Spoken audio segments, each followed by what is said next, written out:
Boa tarde a todos que estão assistindo. Muito obrigada por estarem aí participando. No momento eu só estou vendo o Ricardo, né, Ricardo? Tinha mais gente que eu acho que caiu, mas espero que eles voltem por causa do nosso problema de conexão, né?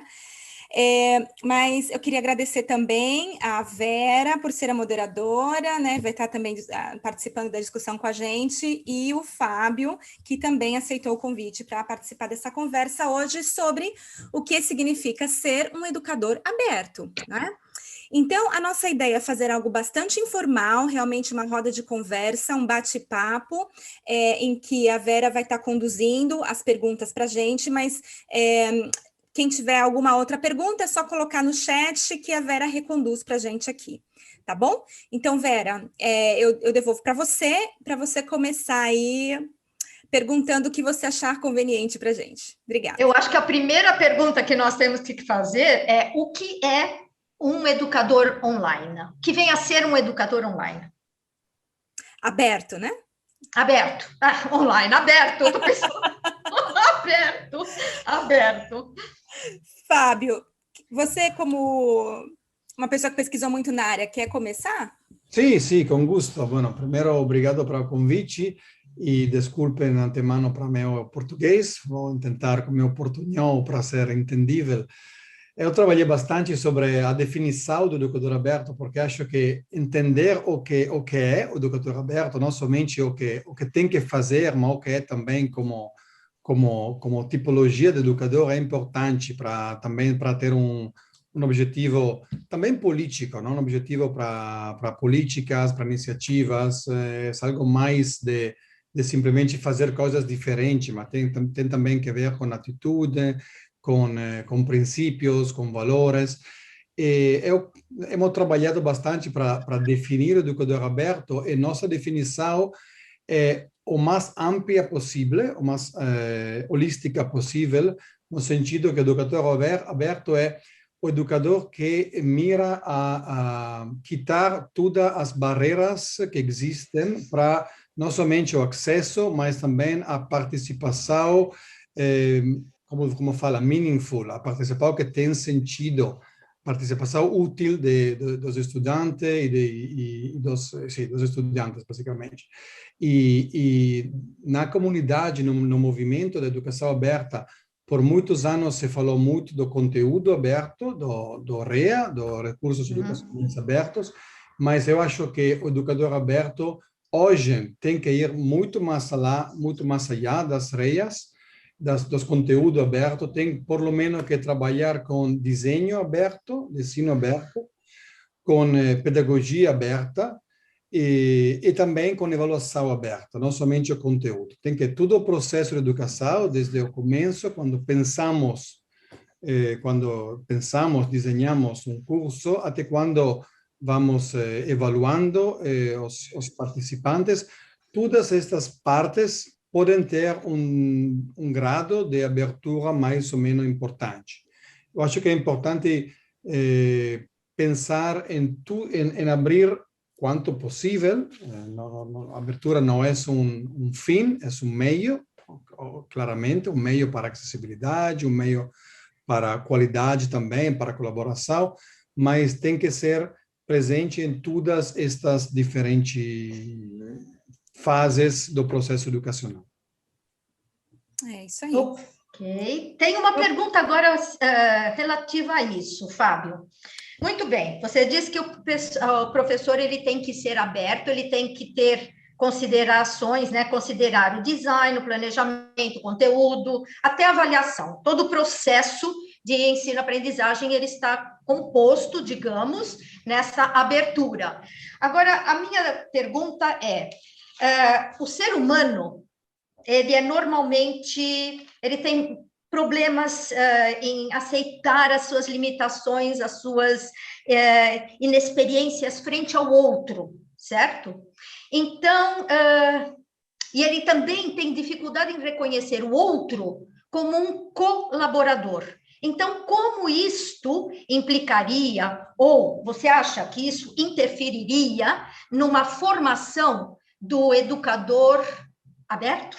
ou isso não interferiria? Ou, se isso interfere, como lidar com essa problemática? Isso é a problemática clave. Eu, trabalhando com vários educadores abertos, he conhecido professores da universidade, da escola também, mas sobretudo da universidade, que tinham esta natureza não competitiva, mas mais bem colaboradora, e é uma qualidade do ser humano, como você fala, mas há outras pessoas que têm mais dificuldade em colaborar de maneira transparente, de maneira aberta. Isso não é um tema, uma avaliação qualitativa, não é um juízo, simplesmente tem pessoas que podem colaborar com mais facilidade que outras, mas eu acho que é muito importante que qualquer pessoa, em qualquer momento da carreira e da vida da pessoa mesma, pode abrir seu trabalho quanto ele quiser, quanto ele pode também, com respeito ao contexto. Não tem que ser um dogma, não tem que ser uma regra, não? Abrir até um ponto. Cada pessoa, simplesmente por uma pessoa poner uma licença aberta a um conteúdo que ele produz, pode ser uma coisa muito, muito forte, não? Porque esse conteúdo pode ser reutilizado. Outras pessoas podem não ter problemas em ter um vídeo no YouTube que todo mundo pode ver. Eu acho que tem, na verdade, que se adaptar o conceito a cada educador. Isso é também clave. E a relação entre colaboração e abertura também é muito importante.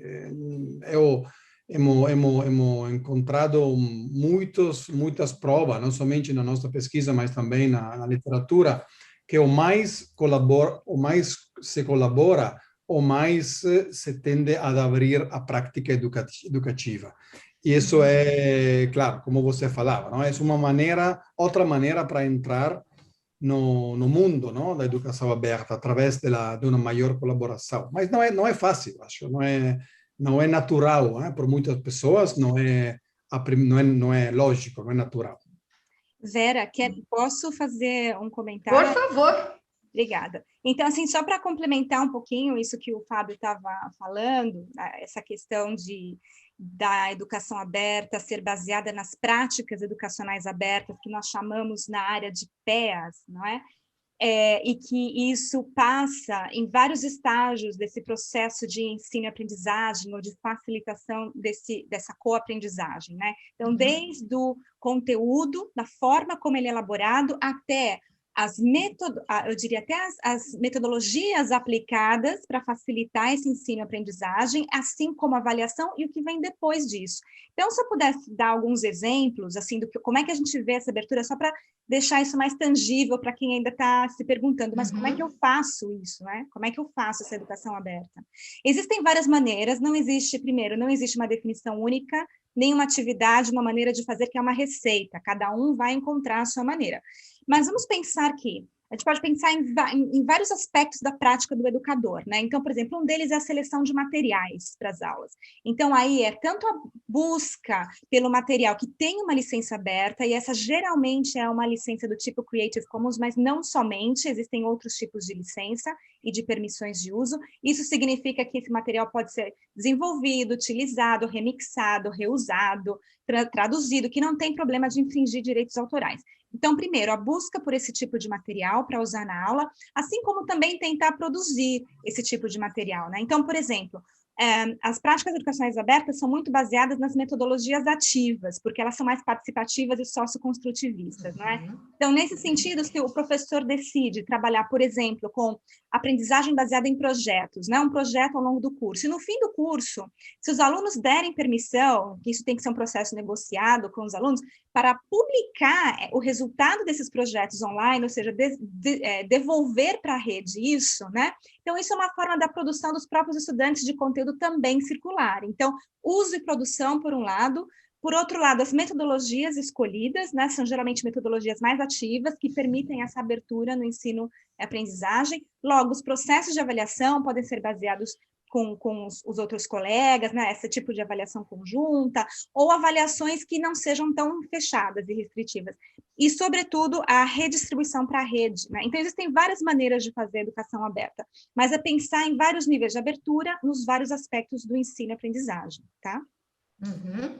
E aí, então, para você, Andréia, tem uma questão. Qual seria a diferença entre educação aberta e o REA? Ah, que interessante. Vera, na verdade, essa sempre foi a questão, né? E o Fábio, a gente sempre conversou muito sobre isso. Na verdade, os recursos educacionais abertos, a maneira como eu coloco e como a gente tentou apresentar aqui na Europa, nos relatórios que a gente fez aqui pela Comissão Europeia, Marcos e tal, é colocar os recursos educacionais abertos como parte da educação aberta. Então, nós vemos a educação aberta como algo maior, como um guarda-chuva, e debaixo desse guarda-chuva, várias outras coisas são colocadas, entre elas as práticas educacionais abertas, que tem a ver com ensino, aprendizagem, uso e produção de conteúdo, e os REA, que são especificamente os conteúdos licenciados com uma licença aberta.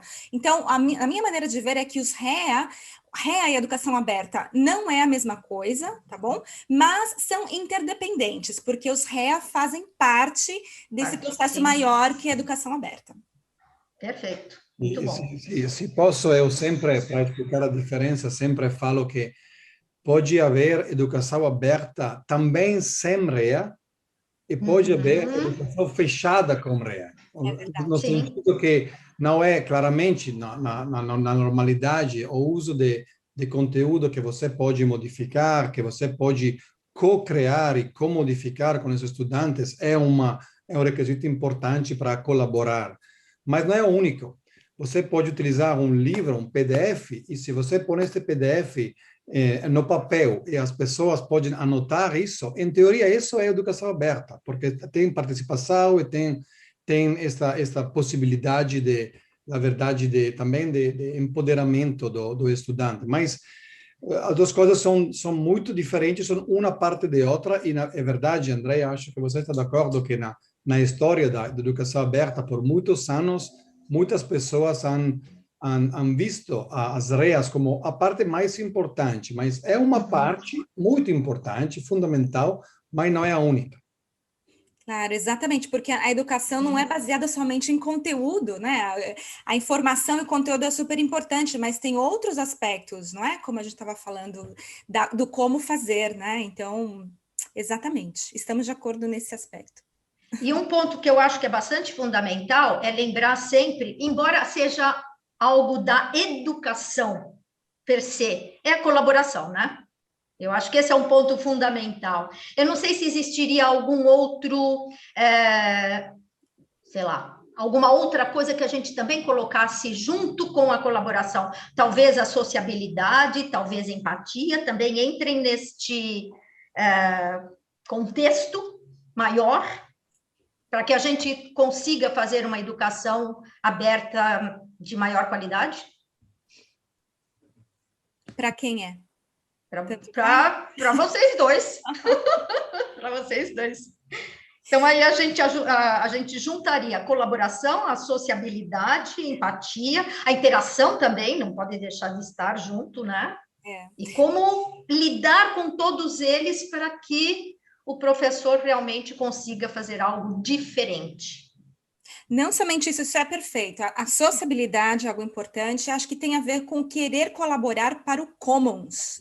Porque nesse conceito, o que é Creative Commons? Né? Creative Commons, esse conceito de Commons é entendido como bem comum, que é regulado ou autorregulado com normas estabelecidas pela própria comunidade ao redor desse bem comum, né? Então, quando a gente coloca as coisas, a nossa produção no bem comum, ou a nossa maneira de ensinar como um vídeo aberto para que outras pessoas vejam a nossa metodologia de ensino e aprendam com a nossa maneira, e a gente aprendendo com os outros, é colocar no Commons, e isso é um processo colaborativo em si, né? Agora, uma coisinha assim que eu até pensei em falar, que você comentou numa outra pergunta para o Fábio, que eu acho que tem a ver com colaboração, é que, para mim, o ethos, a ética e o principal desse movimento de educação aberta e recursos de educações abertos é a colaboração e essa ajuda que um membro dessa comunidade dá ao outro, esse intercâmbio. Porque quando você coloca um produto lá, você está se expondo, né? Uma aula, um plano de aula, um vídeo, mas você está fazendo isso para o seu bem e para o bem de todos, até para melhorar a qualidade desse material. Então, as pessoas que vão comentar, vão reutilizar, têm que pensar dessa maneira construtiva de colaborar colaborar, não é? Com uma crítica construtiva para colaborar para esse commons, para melhorar esse material, para melhorar, enfim, para reutilizar. Então, essa questão da colaboração, acho que também tem a ver com esse medo das pessoas de abrirem o seu conteúdo, porque tem medo de expor uma qualidade que às vezes não está perfeita, o vídeo não está editado, tal. Mas tem que entender que a gente tem que ser simpático, é isso que tem a ver com essa empatia e sociabilidade, como fazendo parte desse movimento, temos que ser simpáticos com a contribuição das pessoas que decidem expor-se, porque expor, para mim, nesse sentido, é colaborar, é uma maneira positiva de entender isso, tá? Sim. Se posso, o tema da empatia e da colaboração depende muito também do objetivo da colaboração. Tem este conceito muito interessante de David Wiley, que fala de disposable assignments, ou seja, que são as tarefas que depois da tarefa, depois que o estudante ha feito a tarefa se jeita, se joga fora. Mientras que com a educação aberta, as tarefas podem ser úteis para a comunidade. Eu simplesmente, se pergunto a meus estudantes de não fazer uma tarefa que depois eu vou evaluar e jogo fora, mas de contribuir, por exemplo, a uma página Wikipedia. Isso é muito, muito simples. Ou se falamos de desenvolvimento de software, de contribuir a um GitHub, alguma coisa pública, o feito mesmo de colaborar para produzir alguma coisa que depois o mundo vai ver, isso é um processo que é muito mais similar ao que vai ser o mundo do trabalho, que o que vai ser a artificialidade de uma aula. Na aula, muitas vezes, é artificial. Estamos trabalhando para pretender que quando vamos trabalhar mais tarde, vamos ser capazes de... Não, eu falo, você vai a criar uma página Wikipedia nova e se você la cria mal, a mesma comunidade Wikipedia, ela vai borrar. Não vai deixar esta página live. E isso é muito diferente. A motivação que o grupo de estudantes tem para colaborar, se o resultado vai ser em aberto, é muito diferente, muito mais próximo à vida real, à vida laboral, à vida também de ativismo, não? Se falamos de Wikipedia, por exemplo. Isso é um cambio psicológico muito importante quando falamos de empatia, de soft skills, de competências transversais e também de colaboração. Acho que é também uma grande vantagem deste enfoque aberto. E se você me permite, Fábio, isso que você está falando tem a ver com aquilo que eu mencionei antes também, da questão das metodologias utilizadas, né? Porque isso é uma forma de aprendizagem autêntica, esse exemplo que você deu, de colocar algo que vai ser útil, a aprendizagem autêntica tem a ver com as metodologias ativas e autêntico. Então, e isso tem a ver com as pedagogias abertas, tá vendo como as coisas vão se encaixando, né? Então, essa terminologia, práticas de educações abertas, pedagogias abertas, fazer as coisas no aberto, tem uma função social, por exemplo, essa que o Fábio falou, que por si mesma faz com que as pessoas tenham mais compromisso com o seu processo de aprendizagem. Mas aí tem um lado, não é mais fácil o professor trabalhar com o aluno nessa colaboração, nessa cocriação de materiais, conteúdos, do que o professor com o professor? ou não, ou o professor, ele se atira tanto, vamos dizer assim, eu vou usar o termo atirar, ele se atira tanto quanto um aluno, ou é indiferente?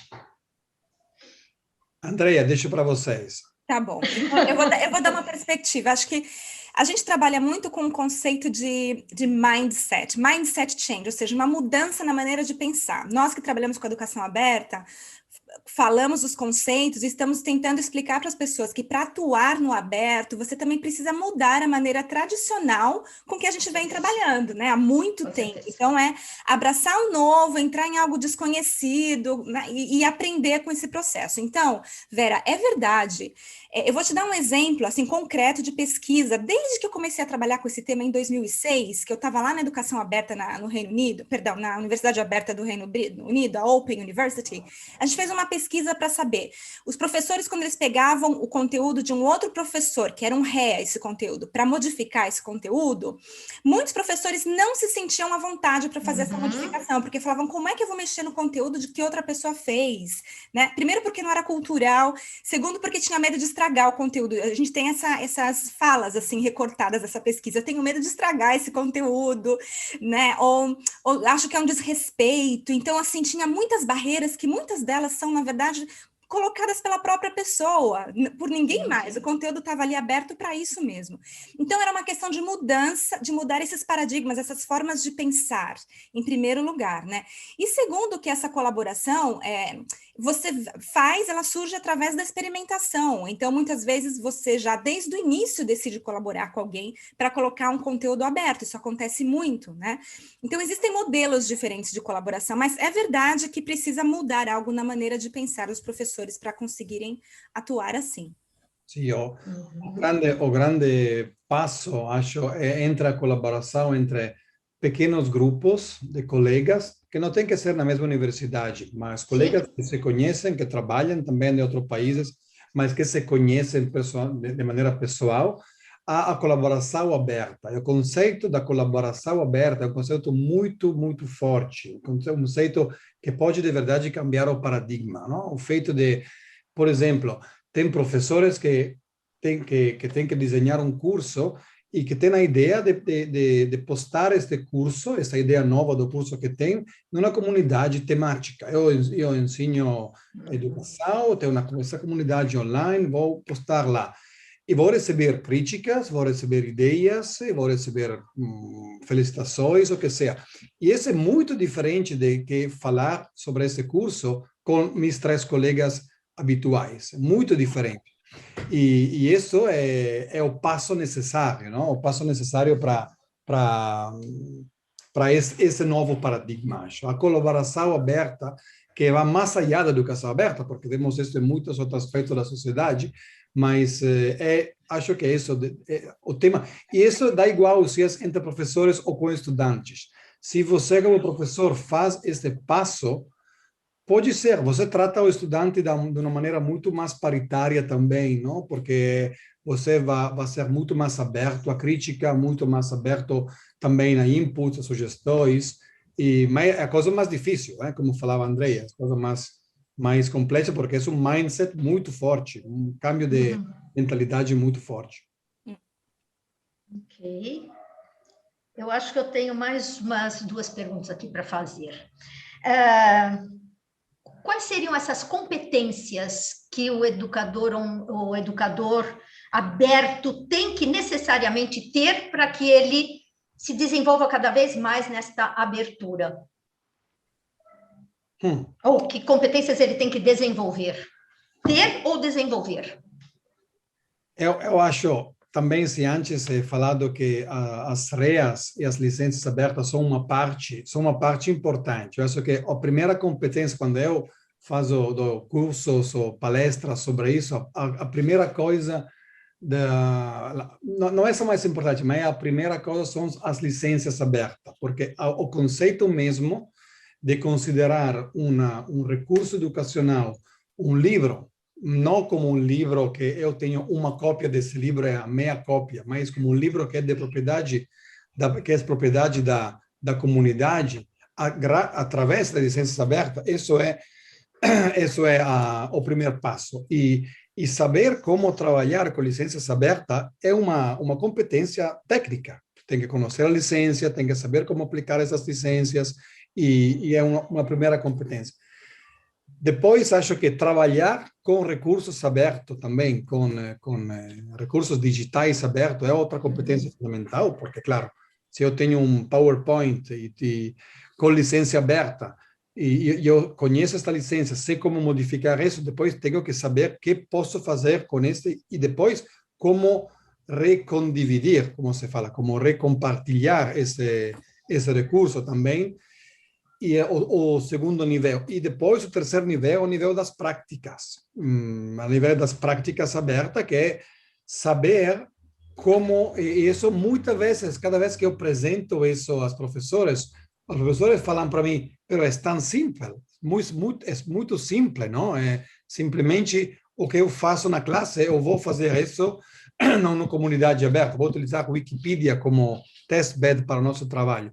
E aí acho que mais que competência, não sei o que acha Andrea, mais que competência técnicas, aí é de verdade saber como outros fazem isso. É mais compartilhar de práticas, são maneiras diferentes de fazer as mesmas coisas, mas que competências hard. Acho que competências duras tem sobre ao redor de licenças e de recursos digitais abertos, mas mais além disso, de verdade, é muita prática mais que competência. Não sei, Andrea, o que você acha?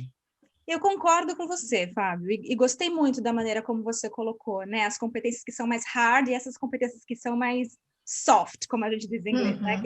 Então, assim, eu vejo também uma relação direta, hoje em dia, mais do que nunca, da educação aberta com as competências digitais mesmo, como você falou, né? A gente fala muito das competências digitais, aqui na Europa, aí no Brasil também começaram a falar muito das competências digitais.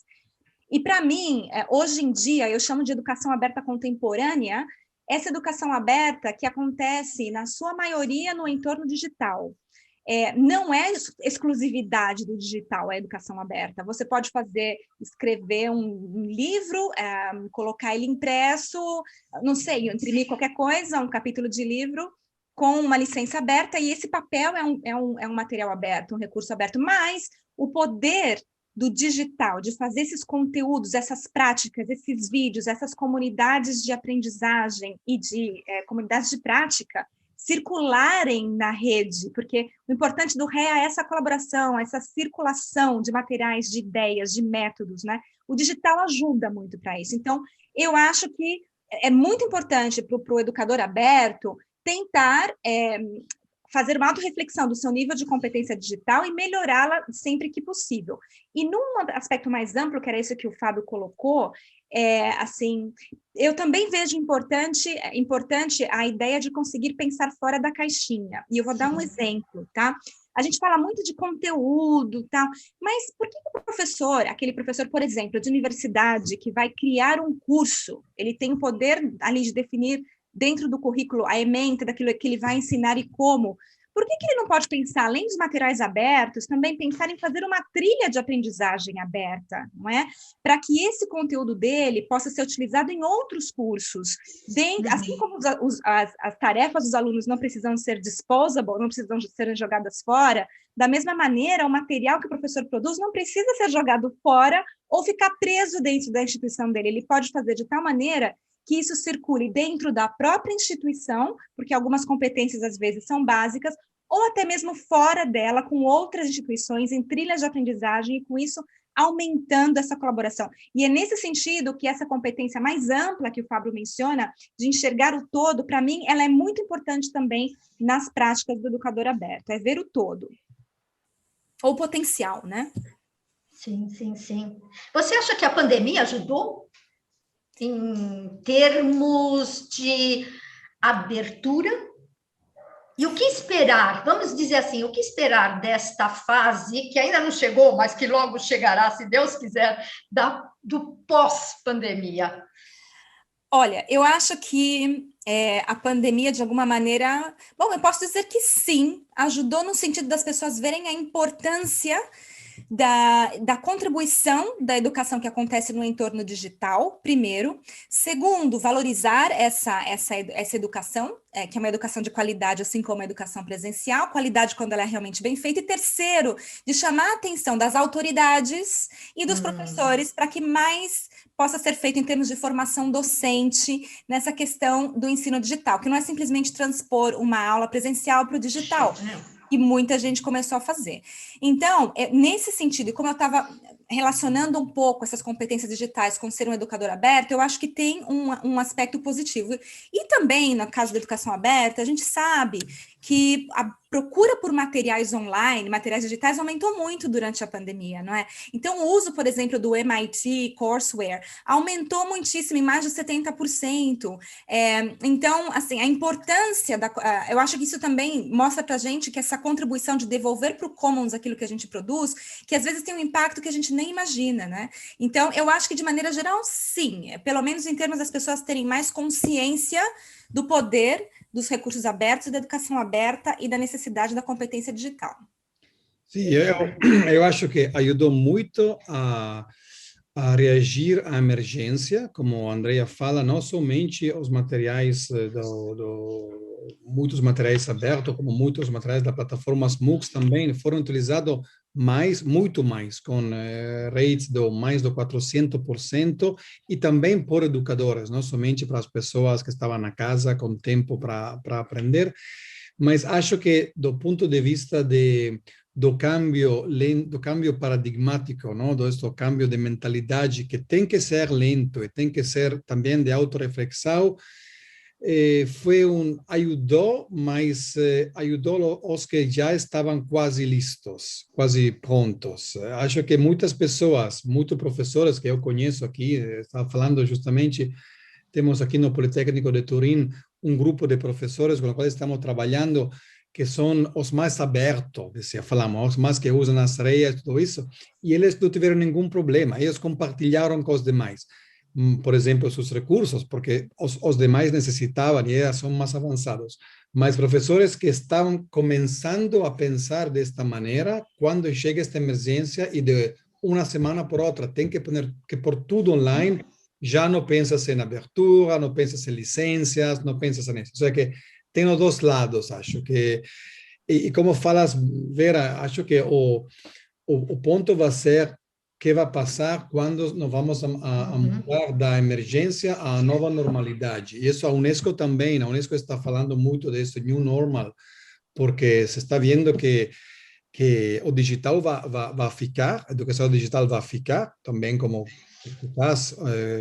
acho como complemento à educação normal, essa nova normalidade, e nessa nova normalidade também para essa nova recomendação que tem a Unesco, que está tentando convencer muitos governos a investir mais no temas de recursos e práticas abertas, eu acho que mal não vai ser, ou seja, mais educação digital vai necessitar mais abertura, mais práticas abertas, mas temos que vigilar, não é automático, eu acho. Você tem que vigilar mais, porque a emergência também ha levado muitas coisas também ruins, né, de educação à distância, que não são... Na emergência se faz de tudo, é normal. E aí nós temos um grande ponto, né, Fábio, né, Andréia, que é a questão de que esta possibilidade de você usar todos os meios que agora foram possibilitados através do digital, mostrou um grande fosso, né? Uma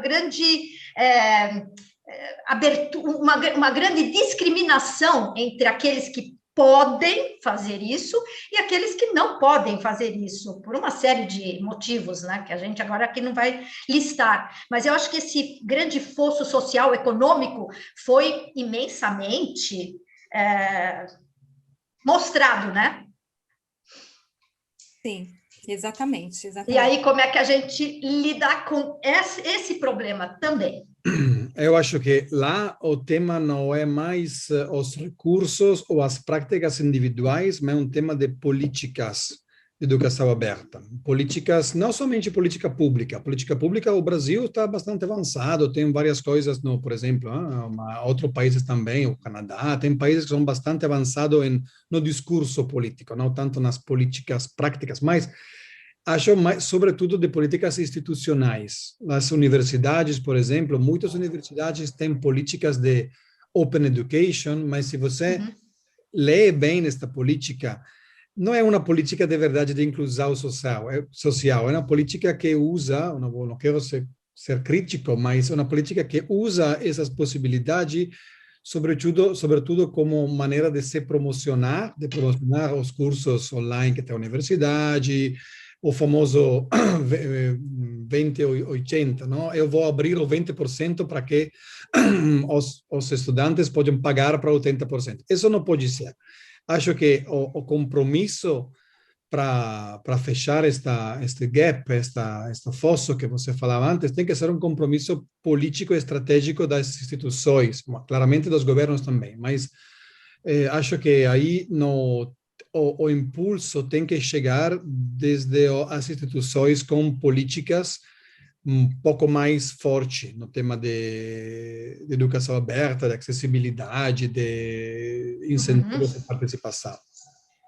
Exatamente. E também estava aqui pensando, eu acho que essa questão que esse fosso, né, enorme entre aquele que pode fazer e aquele que percebe de repente que tem que fazer e não pode, a gente não pode também pensar que, primeiro, a educação aberta é a solução para tudo e nem que é a culpa da educação aberta que existe esse fosso, né? Então, nem uma coisa nem outra. Primeiro, que a educação aberta não é a solução para tudo, mas ela é uma parte colaborativa para esse processo muito maior que a educação em si, que a educação em si, de maneira geral, poderia ser aberta, porque eu acho que o Fábio tocou num ponto importante que talvez a gente não falou muito quando a gente definiu o educador aberto, é o porquê ser um educador aberto, não é?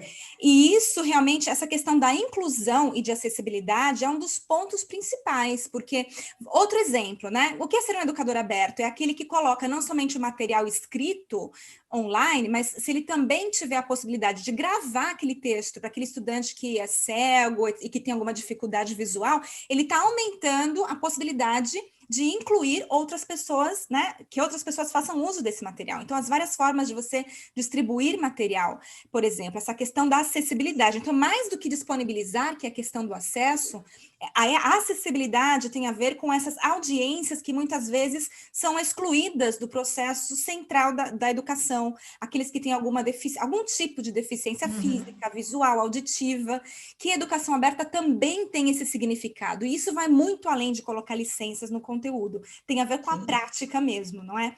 Então, esse ponto da inclusão, acessibilidade é super importante e a gente às vezes esquece de tratar, mas de qualquer maneira, esse fosso, Vera, que você menciona, eu acho que com essa questão da pandemia, simplesmente ficou mais visível, é como se tivessem acendido a luz e a gente percebeu que isso estava ali, né? Mas ele sempre existiu e como o Fábio coloca, é uma questão também de políticas institucionais e políticas públicas, governamentais, trabalhando juntas para que a gente possa melhorar essa questão.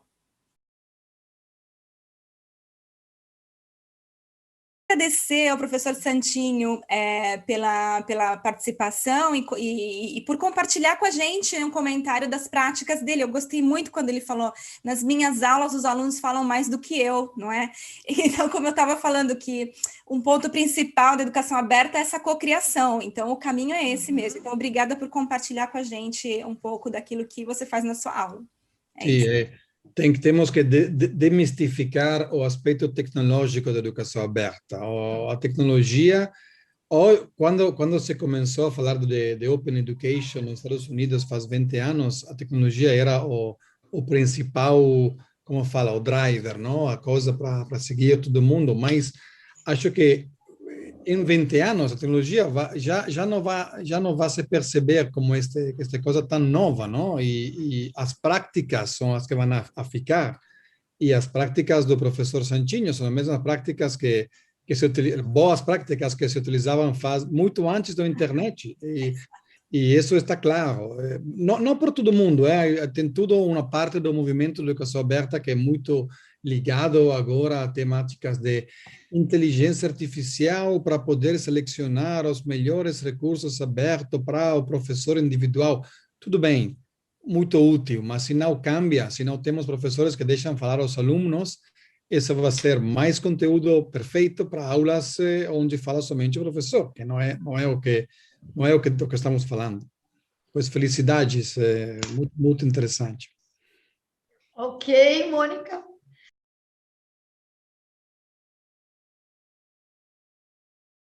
Se você me permite, Vera, eu acho que a gente foi falando hoje das várias formas, né, em que se pode fazer educação aberta, Eu não sei, Mônica, se você chegou a assistir desde o princípio, se não. Então, a gente começou falando nisso e depois eu te convido a assistir o reprise, né? O replay, pelo link que vai ficar disponível. A gente vai mandar por e-mail para todo mundo, tá? Mas, só para uma coisa para te dizer, não existe uma maneira única de se fazer educação aberta. Isso a gente já falou hoje. Primeiro que a definição de educação aberta, cada um vai dar uma definição diferente. E segundo, que o como fazer não é uma receita. Então, você mesmo falou dessa necessidade de estar aberto, né? Então, é você pensar, acredito eu, por isso que eu falo sempre da autorreflexão, é você pensar dentro do seu contexto, com os seus estudantes, e a partir dessa necessidade que eles têm de falar, de ser ouvidos, de tentar pensar nas metodologias de ensino que você utiliza, de forma a dar voz e ouvidos a esses estudantes, e trazer isso para além da sala de aula para o mundo, porque você pode ampliar essas vozes, se você achar interessante. Então, com isso, eles vão estar participando de um processo de pensamento crítico, reflexivo, conversacional, entre eles, também com um compromisso que Fábio e eu estávamos falando agora há pouco, de compartilhar com as outras pessoas algo que possa ser reutilizado, que seja útil, e isso dá muito sentido para o processo de aprendizagem. Então, talvez seja um caminho para você explorar, né? Assim, dentro do seu contexto. Perfeito. Não sei se o Fábio tem comentários também. Somente um comentário, depois vejo que Cristiane também quer a palavra. Eu acho que gostei muito da imagem da diferente vibração do jovem e dos professores. Acho que antes falamos de colaboração aberta. O jovem hoje tem muita mais facilidade em colaborar em aberto com o tema de social media, quizás tem demais facilidade, não? Muitas vezes não sabem quais são os riscos ou as maneiras para gestionar esses tipos de colaboração e essas possibilidades.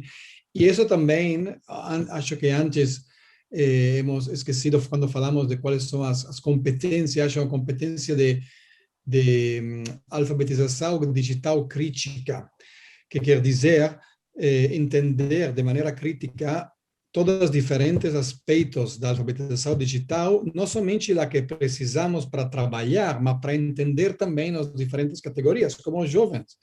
E se você fala com muitos adultos de hoje, para eles, essa diferente vibração que você fala, eles não percebem, porque não estão habituados a escutar. Isso para mim é muito uma metáfora fantástica para ver este fosso também, não somente para quem pode e quem não pode, mas entre quem tem algo para falar e quem não sabe como escutar. Isso é muito, muito bonita como metáfora. Obrigado.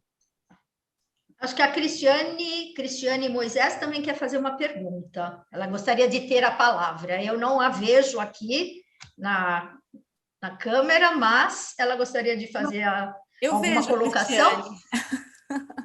Você me vê, Andréia, porque eu liberei agora sim. Aqui.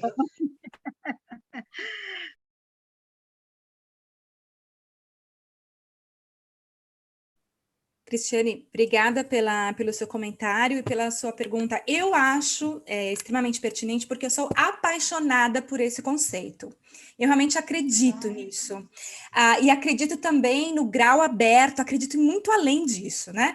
Mas eu vou te dar um exemplo, porque eu acho que às vezes a gente precisa conseguir traduzir as políticas nas práticas, e isso é muito complicado. Às vezes no papel está super bonito, mas na hora da prática são várias as barreiras para colocar aquilo, né? Para traduzir aquilo na prática. Então, aqui na Europa, que eu estou falando da Espanha, né? Eu, aqui na Comissão Europeia, onde eu trabalho no momento, existe um projeto das universidades europeias. E o que significa isso? Para abrir mais as universidades, tá? Então, existe toda uma linha política aí de fomento, atenção, para que as universidades passem a trabalhar em conjunto. Então, por exemplo, são formados vários núcleos, isso é muito novo, tá? Esses núcleos estão sendo formados agora. Por exemplo, núcleos de 6 universidades, que é um número que foi escolhido para ser esses núcleos, né? Para serem assim. Cada universidade de um país diferente para promover essa internacionalização que você está falando. E E a tarefa dessas universidades, então, vem num nível de gestoria, né, de gestores, de reitoria para baixo, é elaborar um plano de trabalho conjunto dessas universidades para que os alunos possam ter essa mobilidade física e virtual e fazer, dentro do mesmo grau que eles estão fazendo, seja uma graduação, um mestrado, um doutorado, poder estudar nessas 6 universidades desse sistema, né, e sair com um grau em comum, né, e passar por essa experiência de internacionalização, de professores diferentes, de culturas diferentes. É um projeto europeu até para que a Europa fique mais unida, também através da educação. E claro que nesse processo, o que você tem que fazer? Trilhas, não é? Você tem que pensar em trilhas de vários aspectos, em termos de ementa, em termos de currículo, e depois como você vai traduzir isso para certificação, para o reconhecimento disso nacional e internacionalmente. No Brasil, a gente, e não só no Brasil, aqui na Europa também, precisamos homologar diploma. Então, chega alguém com diploma estrangeiro, puxa, já não serve aqui. São tantas as coisas que são repensadas num processo de trabalho em conjunto, em trilhas, que tem que ser revisitados para que as trilhas realmente possam acontecer. Então, o que eu quero dizer com isso?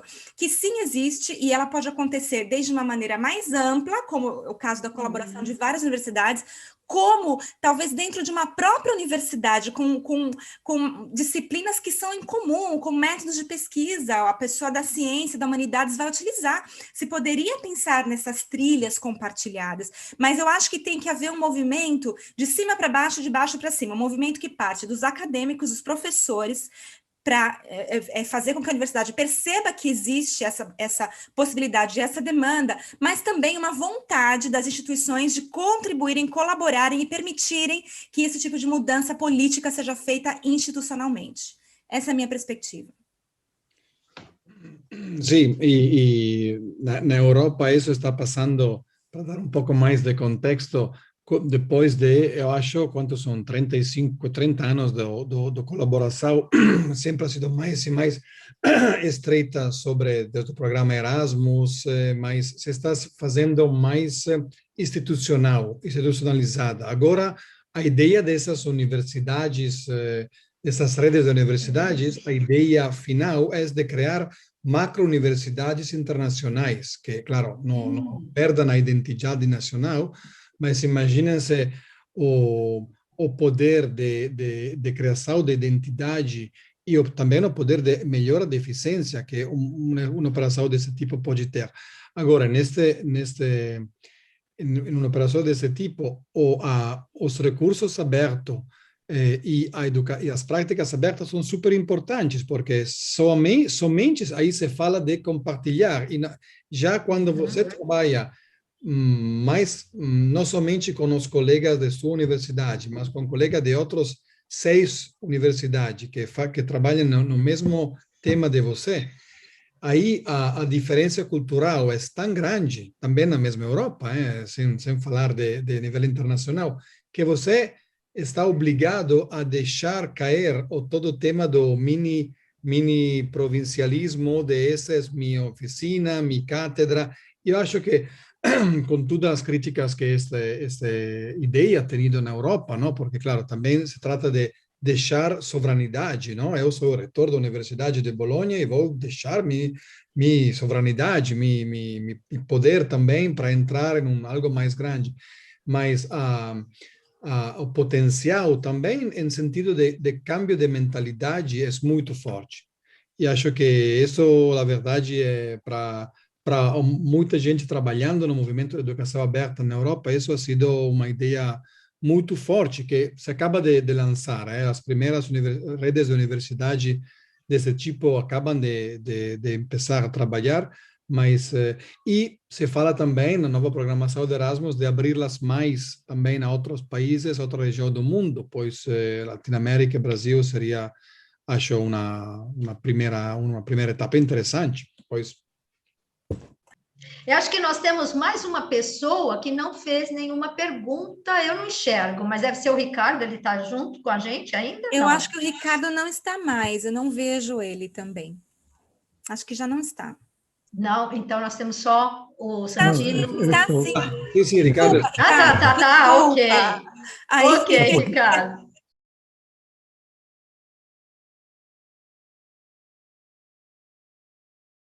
Se posso responder a você, puso uma pergunta muito pertinente. Eu termino de fazer uma pesquisa sobre os diferentes modelos de sustentabilidade das REAs, que é um tema importante, porque alguma pessoa tem que pagar por o trabalho das pessoas que produzem isso. Na universidade pública isso está claro, porque é uma missão pública e tem que ter incentivos, mas isso é parte do trabalho do professor. Na universidade privada tem mecanismos de negócio, mecanismo de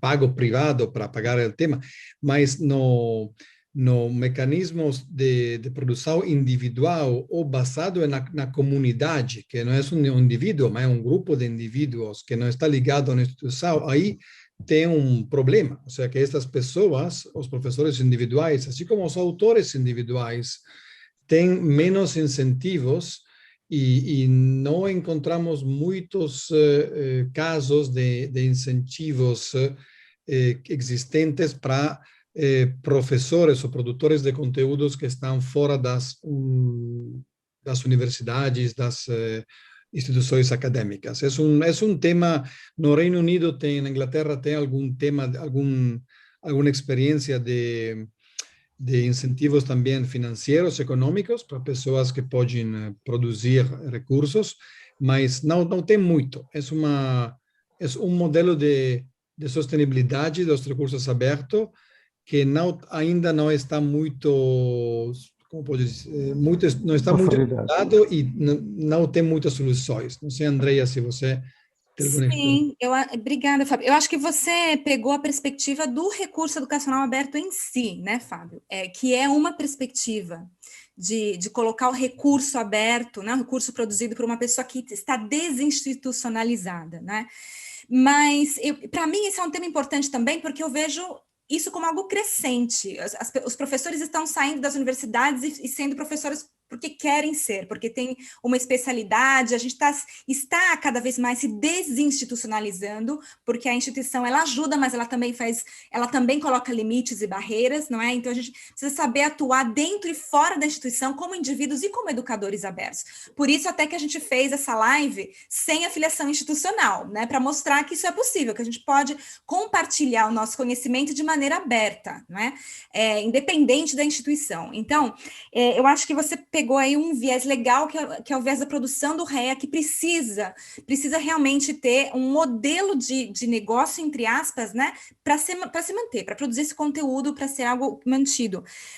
Por outro lado, se a gente pensar na educação aberta que vai além do conteúdo, a gente pensa no valor agregado que esse professor vai colocar, né? Além do conteúdo, ele vai estar ensinando, como o Ricardo acabou de falar. Alguém que, por exemplo, dá aula online, né? De alguma coisa que ele gosta, que é o trabalho dele. Então, além do conteúdo, ele vai estar colocando a sua própria metodologia, a sua paixão, ele vai estar agregando valor a esse processo de abertura que é muito maior que o conteúdo. Então, a minha pergunta aí seria o seguinte, eu acho que hoje em dia há muitas maneiras para profissionais liberais se posicionarem nesse mercado digital, se for o caso. Ricardo, não sei se você está falando do mercado digital, porque isso sempre aconteceu. Os professores autônomos nos institutos de idioma, por exemplo, né? Trabalhavam por si mesmo e eram remunerados, ou tinham estudantes particulares que remuneravam o quê? O seu trabalho. E por que isso hoje em dia não pode ser colocado no digital? Então, eu não sei exatamente, Ricardo, se você poderia ser mais específico, né? Se você precisa de alguma informação mais específica, mas eu acho que a gente tem que pensar que esse modelo de negócio ele não precisa vir só da instituição, ele pode vir da comunidade, ele sabe, porque assim, se eu vejo um professor no YouTube, que eu gosto muito do trabalho dele, de repente eu quero contratá-lo como meu mentor, como meu consultor, como eu mesma já fiz, com vários temas pessoais, encontrei coisas que me interessavam no YouTube gratuitas, e contactei aquele profissional para ter o seu serviço para mim, e paguei pelo serviço. Então, são modelos complementares de negócio que podem surgir. Eu não sei se era isso que você estava... Aí você estava querendo. Era sob essa perspectiva, sim, André. Uhum. Obrigado. Nada. Obrigada a você, Ricardo. Ou, inclusive, usar o seu trabalho para você como uma motivação pessoal. como uma forma de você fazer pesquisas e colocar aquilo que você gosta e daquilo que você trabalha de uma forma assim para todo mundo. E aí, como a Andrea falou, se alguém gostar do seu trabalho, ele vai ser aquele que vai te contratar. Se não, aquele seu trabalho, ele está sendo, de qualquer forma, ele está sendo um benefício para a comunidade. Né? Então, ele não vai ficar fechado naquele seu conhecimento único, dali de um grupinho, mas ele vai ser jogado para um grupo muito maior. Então, eu acho que também essa visibilidade, o ser visível, eu acho que também é ser muito aberto, querer ser visível. O trabalho como portfólio, né? Assim, a perspectiva de dar o gostinho das possibilidades que ele pode vir a construir de uma outra abordagem. Né?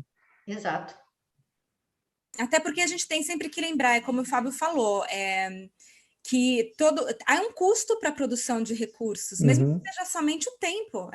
Então, eu acho que é muito simplista a gente dizer que tudo tem que ser aberto o tempo todo e tal. Mesmo para os REA, tem que ter o que a gente chama de modelo de negócio, que muita gente rebate, não admite que a gente use essa palavra na educação com REA. Não, eu acho que a gente tem que ser realista. Vivemos numa sociedade capitalista onde existe um custo para tudo, para a internet, para o nosso tempo, para produzir material, o tempo que você se dedicou para estudar um assunto para que hoje você possa produzir esse material. Tudo isso faz parte. Então, a gente precisa pensar de uma maneira também mais aberta nesses modelos de contribuição individual que as pessoas têm, né? Sem dúvida. Sem dúvida. Alguém mais gostaria de fazer alguma colocação? Cristiane, Ricardo, e temos mais... Eu não enxergo. O Santinho também está aqui.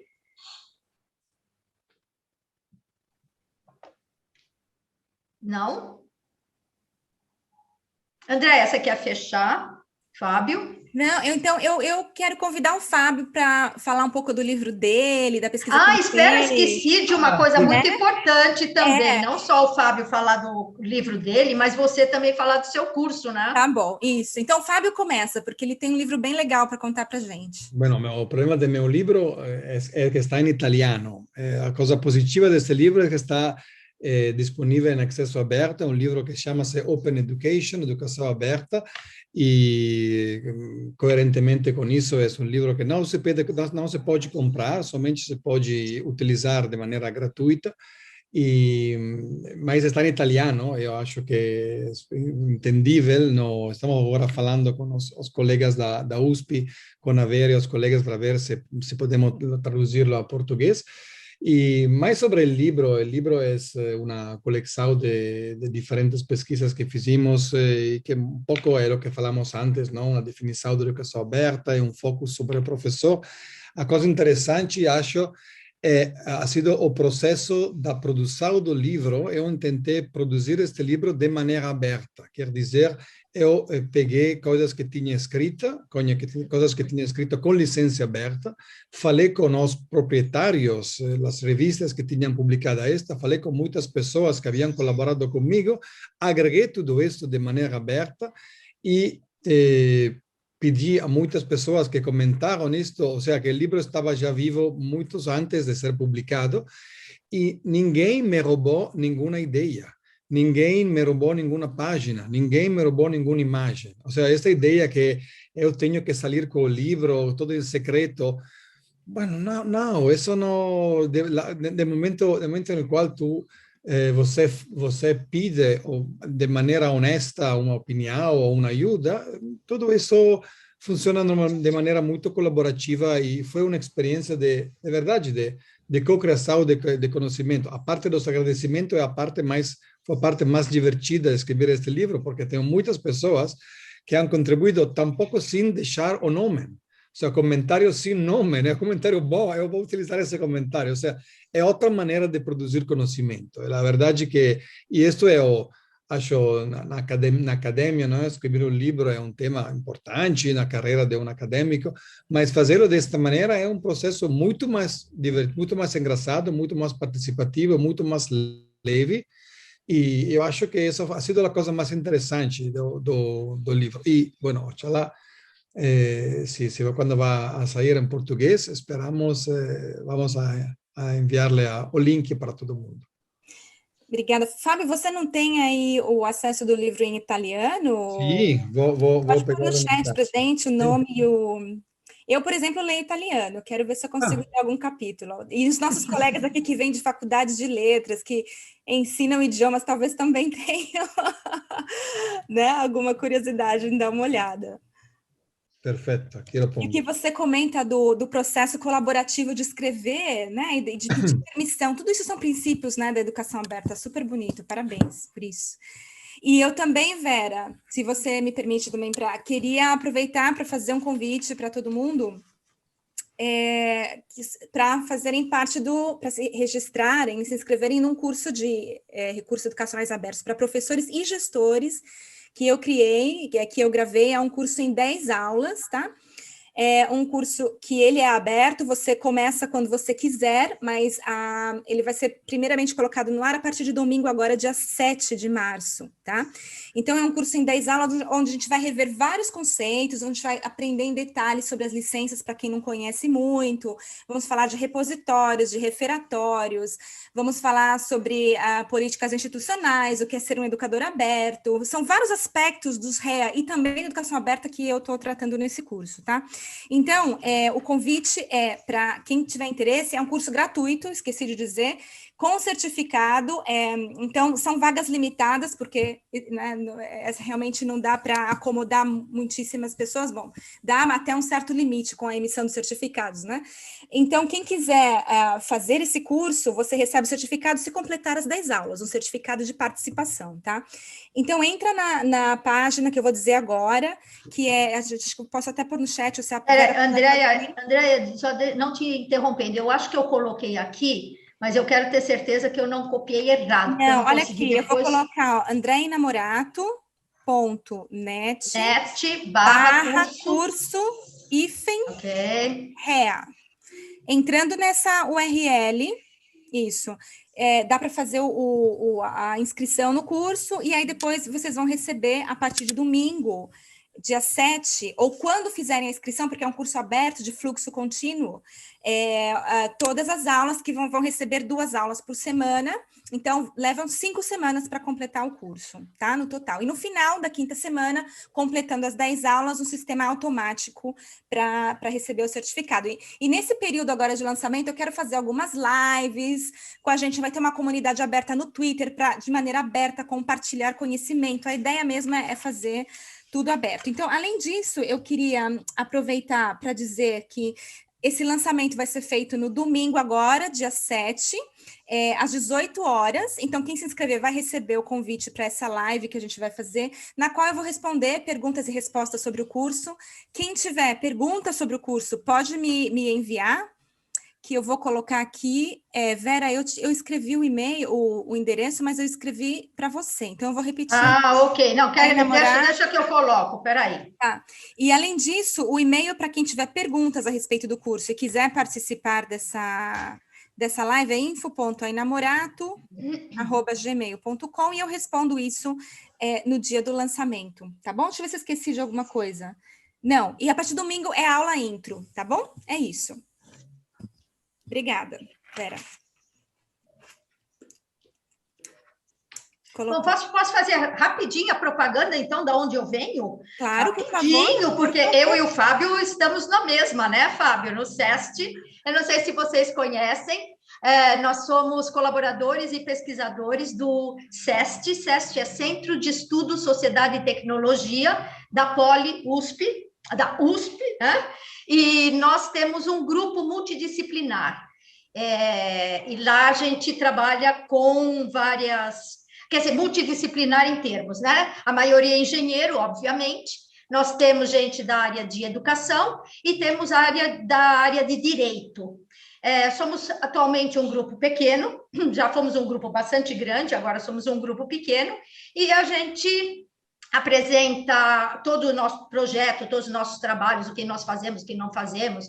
Colocamos também boletins sobre determinados assuntos que são de nosso interesse. Então, eu trabalho com a área de educação, o Fábio também na área de educação, temos a Andréia, que já foi entrevistada, então nós temos entrevistas com pessoas de várias áreas do conhecimento, não necessariamente só da área de direito e da área de engenharia e educação, temos outras pessoas também, e é esse nosso trabalho. Então, convidamos vocês também a visitarem. Eu vou colocar também aqui o link.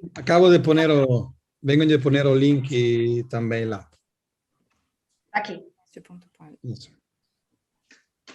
E aí vocês visitando, será uma honra para vocês conhecerem também o trabalho do SEST. Obrigada. Obrigada. Acho que basicamente é isso. Eu queria também agradecer a Vera e o Fábio por terem aceitado o meu convite para fazer essa live. Adorei esse bate-papo com vocês e a participação, né, das pessoas, o Ricardo também, que é um grande amigo, e de conhecer a Cristiane, o Santinho e a Mônica. Obrigada pela participação de vocês e para quem estiver assistindo depois, um abraço, né, e obrigada por estarem com a gente, compartilhando essas ideias sobre educação aberta, que é super importante, né, na nossa sociedade atual. Eu também quero agradecer, Andréia, pelo convite e por ter conseguido mais ou menos, né, moderar a coisa. Agradeço muito ao Fábio. Gostei muito da participação do Ricardo, da Cristiane, da Mônica, do Santinho. Então, acabamos por aqui hoje, mas que vocês participem também daquilo que a gente pode trazer de bom para vocês. E vice-versa, né? E que vocês podem trazer de bom para a gente. Tá bom? Muito obrigada a todos. Obrigado. Obrigada. Tchau. Tchau, tchau. Tchau. Até a próxima. Até a próxima.